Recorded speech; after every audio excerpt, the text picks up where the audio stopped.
বন্ধু ছিল গো মাঙা ফাগাতে মাঙা, ভালোবাসা প্রেম মায়া মমতায় ছিল গো তাদের অনুপ্রেরণা, ছিল তাদের অনুপ্রেরণা। এক ইহুদি নারী ছিল গো যারে বন্ধু ছিল গো মাঙা ফাগাতে মাঙা, ভালোবাসা প্রেম মায়া মমতায় ছিল গো তাদের অনুপ্রেরণা, ছিল তাদের অনুপ্রেরণা। সেই ইহুদি মেয়েটার যখন বিয়ে হবে সে সর্বপ্রথম তার আব্বাজিকে বলছে, আব্বাজি তুমি যদি না আমার প্রিয় বান্ধবী ফাতেমাকে দাওয়াত করো তাহলে আমি এই বিয়েতে বসবো না। তারপরে কি ঘটছে শুনবেন। এক তারিখে ইহুদি মেয়ে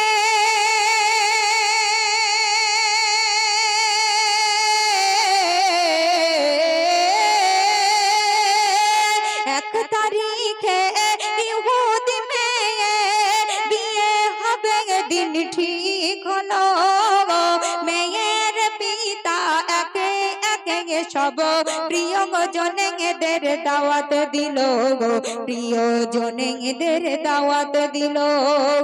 মেয়ে বলে দাওয়াত দিয়েছো আমার বান্ধবী ফাতেমা, না এলে সে আমার বাড়িতে এ বিয়ে আমি করব না, এ বিয়ে আমি করব না। যখন মেয়েটি বলল যে ফাতেমাকে যদি না তুমি দাওয়াত করো তাহলে আমি এই বিয়েতে বসবো না, ওই ইহুদি বলছে আমাদের বাড়িতে তোমার বিয়েতে অনেক রাজা বাদশারা আসবে, আর ওই গরিব ফাতেমা একটা ছেঁড়া জামা পরে যদি তোমার বিয়েতে আসে আমাদের মান সম্মান আর থাকবে। তো তারপরে কি ঘটছে শুনবেন। আসবে বড় বড় রাজা বাদশা,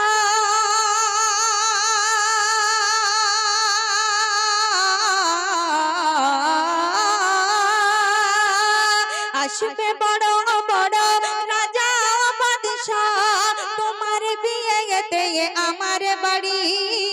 গরিব ফাতেমা ছেড়া তার জামা মাঙা, আছে কি কোনো তার নূতন শাড়ি, আছে কি কোনো তার নূতন শাড়ি, বাড়ির সম্মান হবে যে বদনাম আসলে গরিব ওই ফাতেমা।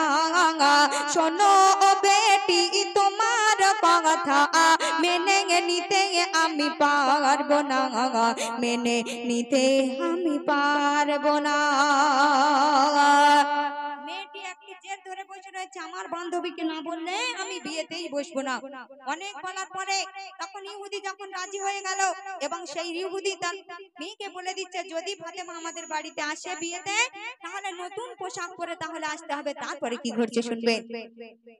অনেক বলার পরে পিতাকে রাজি,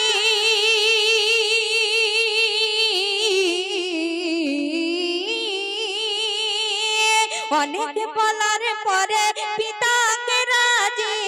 করে নিল ইহুদি মেয়ে। পিতা বলে বেশ হবে যেন সে, পিতা বলে বেশ তবে যেন সে আসে দামি পোশাক গায়ে দিয়ে, আসে দামি পোশাক গায়ে দিয়ে। গরিব বলে আজ মাঙা ফাতেমা হয় গো কত ওইলা লাঞ্ছনা, সকল নারীদের হবে যে সরদারে তাকে তো তোমরা চিনলে না, তাকে তো তোমরা চিনলে না। যখন মা ফাতেমাকে দাওয়াত করে চলে আসলো, আল্লাহর পাক জান্নাত থেকে যখন নতুন পোশাক পাঠিয়ে দিল বিশ্বনবী দো জাহানের বাদশা, মা ফাতেমার বাড়ি যখন ওই পোশাকটা নিয়ে আসলো তারপরে কি ঘটছে শুনবে। খোদার মহিমা কেউ তো বোঝে না,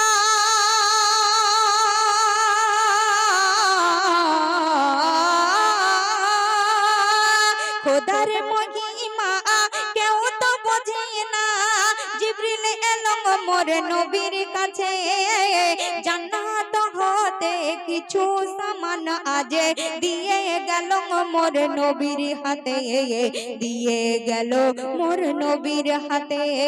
ফাতেমার বাগাড়ি গিয়ে মোর নবী বলছে শোনো ও গো ফাতেমা, খোদার উপহার রে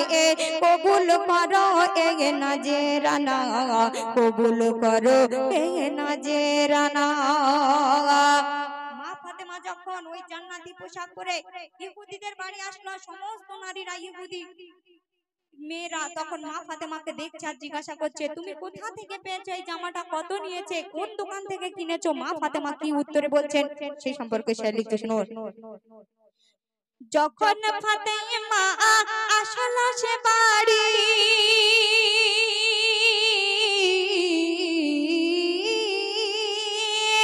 যখন ফাতেমা আসলো সে বাড়ি, চমকে ওঠে যত রাজা বাদশাহ, একই অপরূপ পোশাক ফাতেমা হারিয়ে গেল সব মুখের ভাষা, হারিয়ে গেল সব মুখের ভাষা। সুভাষে ভরপুর দূর বহু দূরে মিশকের গন্ধে দিওয়ানা,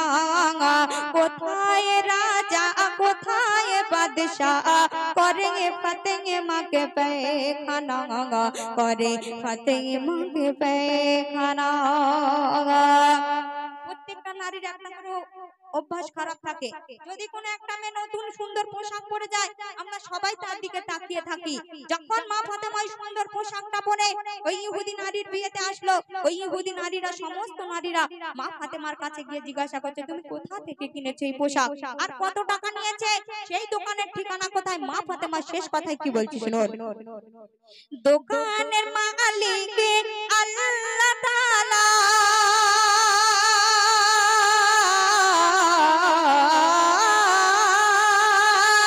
দোকানের মালিক আল্লাহ তাআলা, পৌঁছায় দারে দারে জিবরিল আমিন, সেই দোকানের সুপথ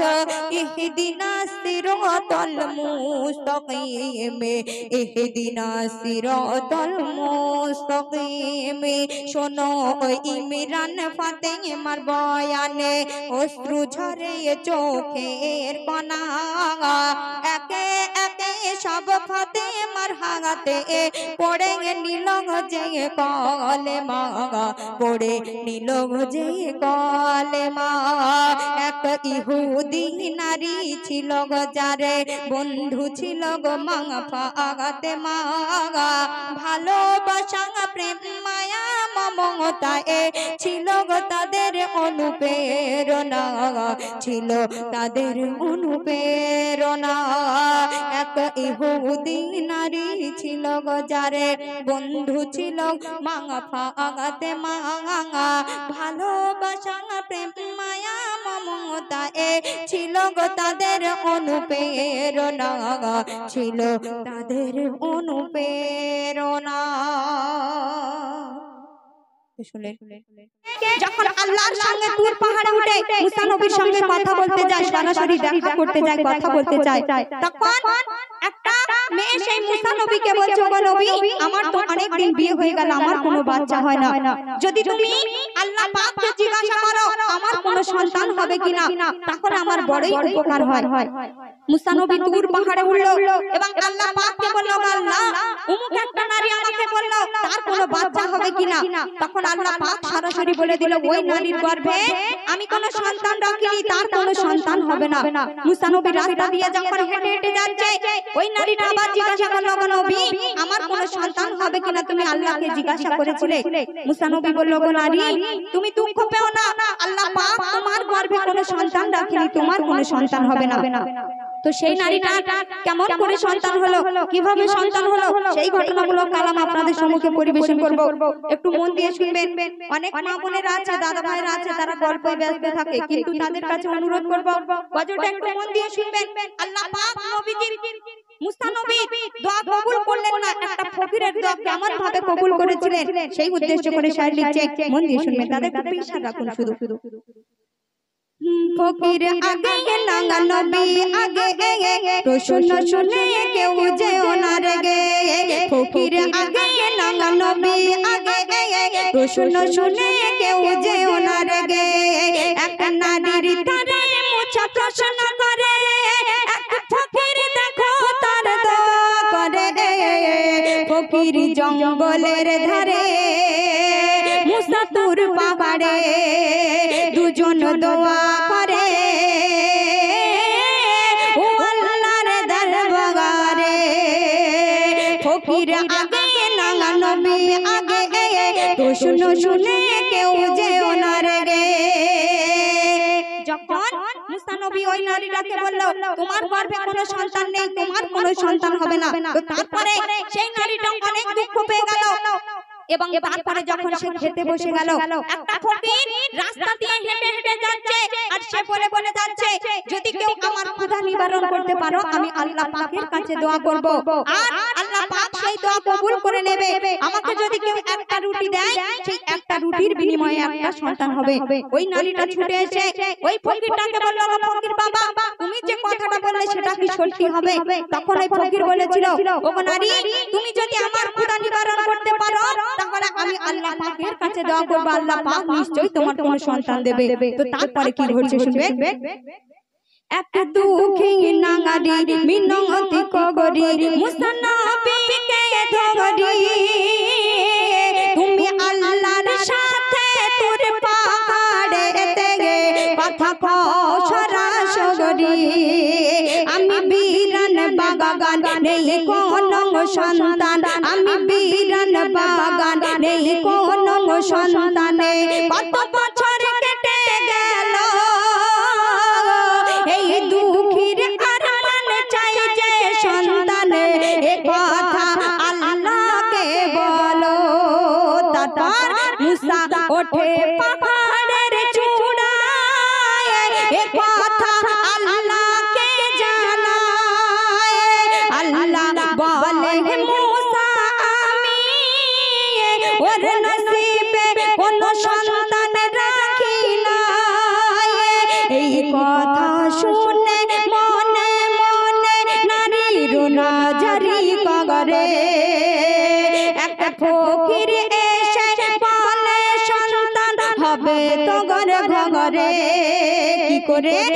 একটি রুটি একটি সন্তান দুটি রুটি দিলে মরে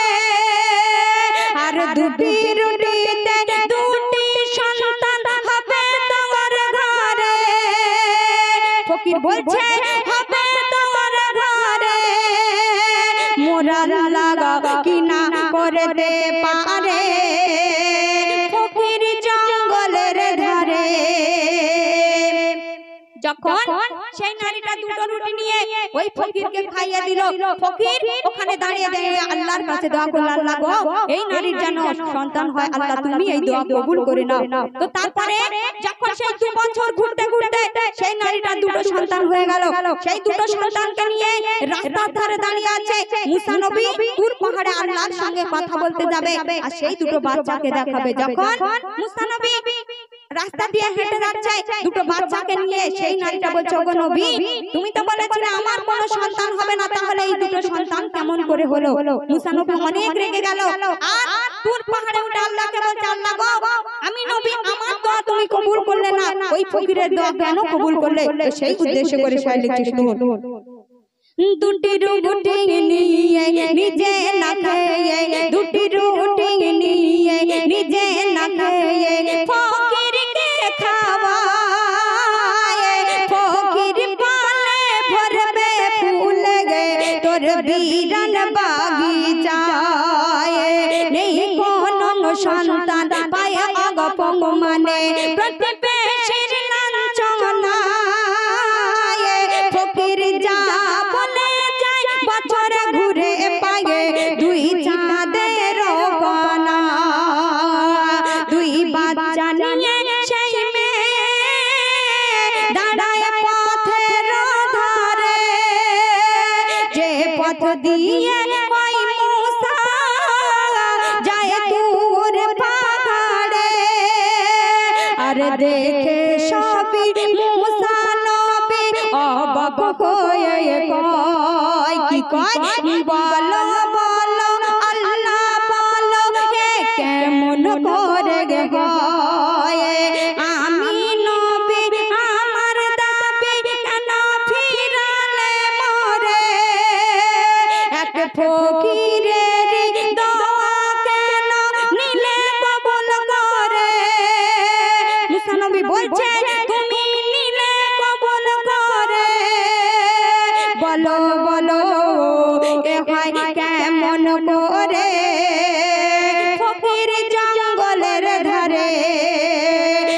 ফকির আগে না নবী আগে প্রশ্ন শুনে কেউ যেও না রেগে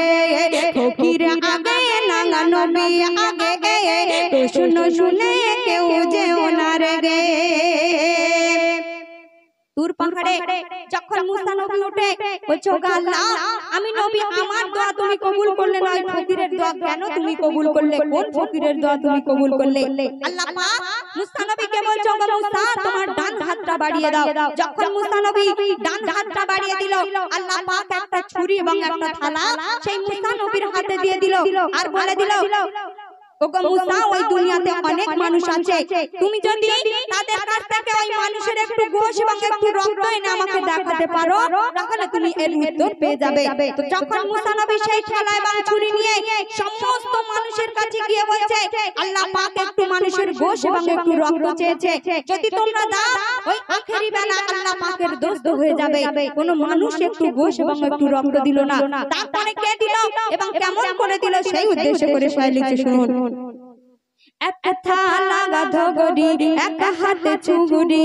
মুসা নবী ফেরে দেখে এক ফকির ইবাদত করে সিজদায় পড়ে গে এক জঙ্গলের ধারে মুসা ফকিরকে পায় আল্লাহ মানুষের গোশ চায় তুমি দেবে কি গায়ের গোশ তোমায় দিলে গায়ের গোশত হবে আল্লাহর দোস্ত গো সেই আখেরি বেলায় মুসা নবী যখন রাস্তা দিয়ে হেঁটে হেঁটে যেতে যেতে জঙ্গল দিয়ে যখন মুসা নবীর সঙ্গে আল্লাহ পাক তুর পাহাড়ে কথা বলতে যাচ্ছে তখন দেখছে একটা ফকির ওই জঙ্গলের মধ্যে সিজদায় পড়ে আল্লাহ পাকের ইবাদত করছে তখন ওই মুসা নবী সেই ফকিরের কাছে গিয়ে বলছে ওগো ফকির তুমি যদি আল্লাহ পাকের একটু গোশত এবং একটু রক্ত দিতে পারো আমায় আমি আল্লাহকে দেখাবো তাহলে আল্লাহ পাক তোমার প্রতি খুশি হয়ে গিয়ে ওই আখেরি বেলায় তোমার সঙ্গে দোস্ত হয়ে যাবে ওই ফকির উত্তরে কি বলেছিলেন সেই উদ্দেশ্য করে শায়খ লিখছে শুনুন তখন ফকির বলে ও মুসা তুমি ছুরি চালাও মোর গায়ে যত গোশত লাগে তোমায় কেটে দেখো খোদা মুসা নবী যখন সেই ফকিরকে বলল ওগো ফকির আল্লাহ পাক মানুষের একটু গোশ এবং একটু রক্ত চেয়েছে তুমি কি দেবে তখন ওই ফকির মুসা নবীর কথাই বলছে ওগো মুসা নবী আল্লাহ পাক তো বলে দেয়নি আমার ডান হাতের গোশ নেবে না বাম হাতের গোশ নেবে আমার পা থেকে নেবে না আমার বুক থেকে নেবে না আমার পেট থেকে নেবে না আমার মুখ থেকে নেবে আল্লাহ পাক কোথাও ঘোষণা করেনি তুমি আমার সমস্ত শরীর থেকে একটু একটু করে গোশ কেটে নিয়ে আল্লাহ পাককে খুশি করাও যখন মুসা নবী ওই ফকিরের গায়ে ছুরি চালাতে যাবে তখন আল্লাহ পাক কি বলছে সেই উদ্দেশ্য করে লিখছে শুনুন তখন আল্লাহ বলে ও মুসা তোমার গায়ে ছিল গোশ তুমি নিজের গোশ না দিয়ে অন্যের উপরে দাও দোষ মুসা নবী যখন তার গায়ে ছুরি চালাতে যাচ্ছে তখন আল্লাহ পাক বলছে তখন ফকির বলে ও মুসা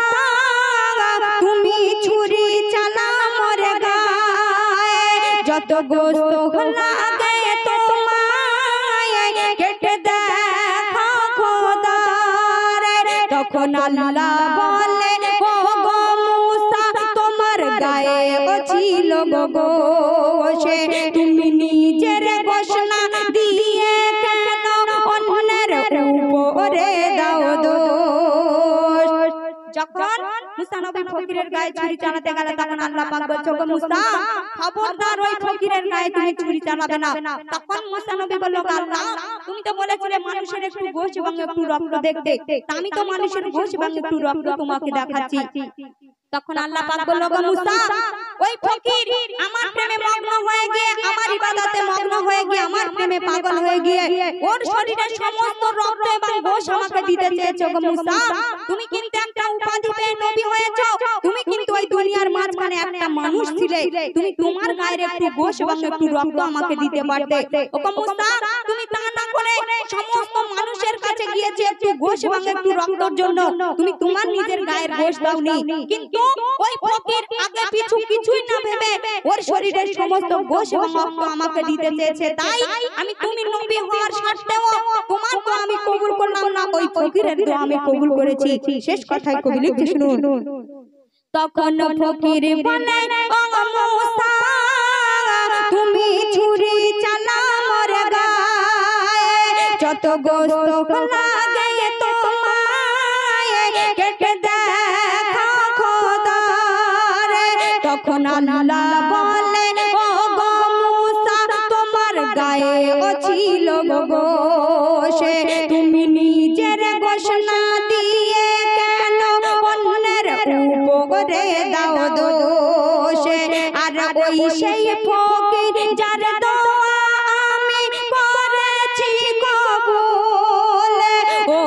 আমার কথায় নিজের গায়ের গোশ দিতে চাই, ও আমার প্রেমে মশগুল, ও আমার প্রেমে মশগুল। ও মুসা ওর দোয়া কবুল করা কি ভুল, বলে এমডি সামাদুল, ওরে এমডি সামাদুল বিচার খোদার নির্ভুল। ফকির আগে না নবী আগে প্রশ্ন শুনে কেউ যে ওনার গে, ফকির আগে না নবী আগে প্রশ্ন শুনে কেউ যে ওনার গে। এক নারীর রে মুছা প্রশ্ন করে, এক ফকির দেখো তার দোয়া করে, ফকির জঙ্গলের ধারে মুসা তুর পাহাড়ে দুজন দোয়া করে ও আল্লাহর দরবারে।